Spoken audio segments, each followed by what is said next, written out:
आज यानी कि 6 मार्च को हफ्ते के आखिरी कारोबारी सत्र में बाजार फिर से गिरावट के साथ खुला। सुबह निफ्टी 109 पॉइंट्स टूटकर 24,656 और सेंसेक्स 356 पॉइंट्स टूटकर 79,659 पर खुला। बता दें कल निफ्टी 285 पॉइंट्स मजबूत होकर 24,765 पर बंद हुआ था।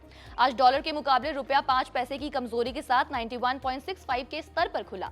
सेक्टोरल इंडेक्स का मिक्स परफॉर्मेंस देखा जा रहा है। आईटी, फार्मा, मीडिया और हेल्थ केयर इंडेक्स हरे निशान में है। सबसे ज्यादा आईटी इंडेक्स में 1.5% की करीब तेजी है। वहीं auto, financial, PSU bank, realty, FMCG metals में गिरावट देखने को मिल रही है। शेयर बाजार के इस उतार चढ़ाव भरे दौर में आज मुकेश अंबानी की कंपनी रिलायंस इंडस्ट्रीज के शेयरों पर खबर आई है। 3 दिनों की भारी गिरावट के बाद कल यानी कि गुरुवार को बाजार में एक शानदार रिकवरी देखी गई और इस रिकवरी में रिलायंस इंडस्ट्रीज के शेयरों में 3% की तूफानी तेजी नजर आई। तो क्या ये सही समय है इस स्टॉक में एंट्री करने का? आइए जानते हैं ब्रोकरेज की इस लेटेस्ट रिपोर्ट में।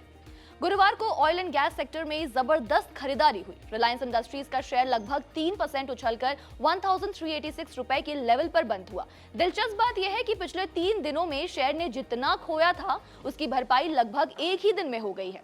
अब ये स्टॉक एक बार फिर 1400 रुपए के आंकड़ों की तरफ बढ़ रहा है। हालांकि पिछले 1 महीने का ट्रैक रिकॉर्ड देखें तो शेयर अब भी 5% के डिस्काउंट पर अवेलेबल है। दिग्गज ब्रोकरेज फर्म जेएम फाइनेंशियल ने इस गिरावट को निवेशकों के लिए एक बेहतरीन मौका बताया है। ब्रोकरेज का कहना है कि रिलायंस में हालिया करेक्शन जरूरत से ज्यादा हो गया है, जिसे ओवरडन कहा जा सकता है।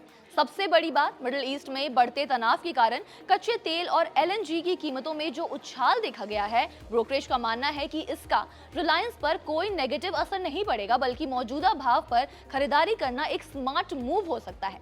एक्सपर्ट्स के अकॉर्डिंग रिलायंस अब अपने रिकवरी मोड में आ चुका है। अगर ये 1400 के लेवल को पार कर जाता है तो इसमें नई तेजी भी देखने को मिल सकती है। निवेशकों को सलाह दी गई है कि इस करेक्शन फेज का पूरा फायदा उठाएं और लंबी अवधि के नजरिए से स्टॉक पर नजर जरूर रखें।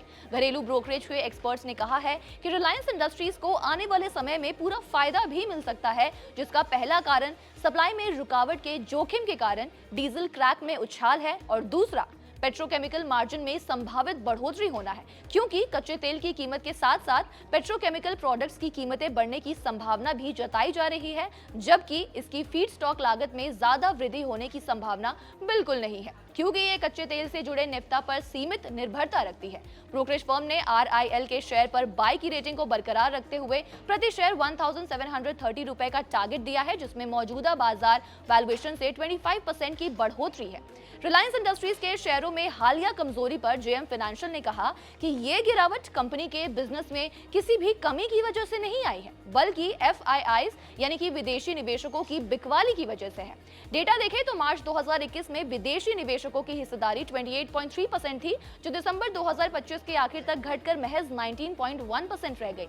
रिलायंस एक बड़ा और लिक्विड स्टॉक है, इसलिए जब भी विदेशी निवेशक बाजार से पैसा निकालते हैं तो सबसे पहले गाज रिलायंस पर ही गिरती है। जैसा कि हमने बताया, ब्रोकरेज ने शेयरों के बेहतर वैल्यूएशन को देखते हुए बाय की रेटिंग को दोहराया है और इसमें 1730 रुपए का टारगेट रखते हुए इसके पीछे 2 मुख्य कारण बताए गए हैं। पहला ये कि अगले 2 से 3 सालों में जियो का प्रति यूजर औसत रेवेन्यू 10 to 11% की दर से बढ़ने की उम्मीद है, जिससे इसके मुनाफे में 15 से 16% की ग्रोथ देखी जा सकती है। दूसरा, क्विक कॉमर्स में बढ़ती कंपटीशन से थोड़ी चिंता जरूर है, लेकिन लॉन्ग टर्म में कंपनी की पकड़ मजबूत है। ब्रोकरेज का अनुमान है कि अगले 3 से 4 सालों में रिलायंस का प्रति शेयर मुनाफा यानी ईपीएस 14 से 16% की रफ्तार से बढ़ेगा। आज सुबह 10 बजे के आसपास शेयर में 2% की तेजी थी और रिलायंस इंडस्ट्रीज का शेयर 1417 पर ट्रेड कर रहा था। तो आप बताइए, क्या आपके पोर्टफोलियो में रिलायंस इंडस्ट्रीज के शेयर हैं? कमेंट में हमें अपना जवाब लिखकर जरूर बताएं।